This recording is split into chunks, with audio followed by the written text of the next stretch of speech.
કુદરતે મને હુજાડ્યું કે એક વિસાવદરની સીટ આવ્યા પછી આખા ગુજરાતમાં બાનમાં લેવા માટેની ફરિયાદ, એમાં મોરબીમાં છેલ્લા થોડી ઘણી તકલીફ છે, હું સ્વીકારવું. એના હિસાબે તંત્રને કામ ન કરવા દેવું, પ્રજાને ઉશ્કેરવાનું એક આખું પ્લાનિંગ હતું. એટલે એને મને એવું લાગ્યું કે આ બધે આવું કરશે તો મને એવું લાગે ગોપાલ ઇટાલિયા આવશે, અહીંયા આવશે, ઓલું આવશે. એના અભિમાન હતું, એની મેં ચેલેન્જ આપી, આજે ચેલેન્જ સ્વીકારવા જઉં છું.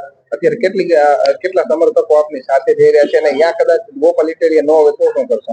એ મને ખબર નથી કેટલા જણા છે, એ અમારા કાર્યકર્તાએ નક્કી કર્યું છે. ગોપાલ ઇટાલિયા અહીંયા નહીં આવે તે પછી આપણે જોશી તેલની ધાર જોશી, એ પ્રમાણે નિર્ણય લેશી. જો અત્યારે રાજીનામું ન આપે તો પછી અહીંયા જઈને ખબર પડશે શું કરવું એ.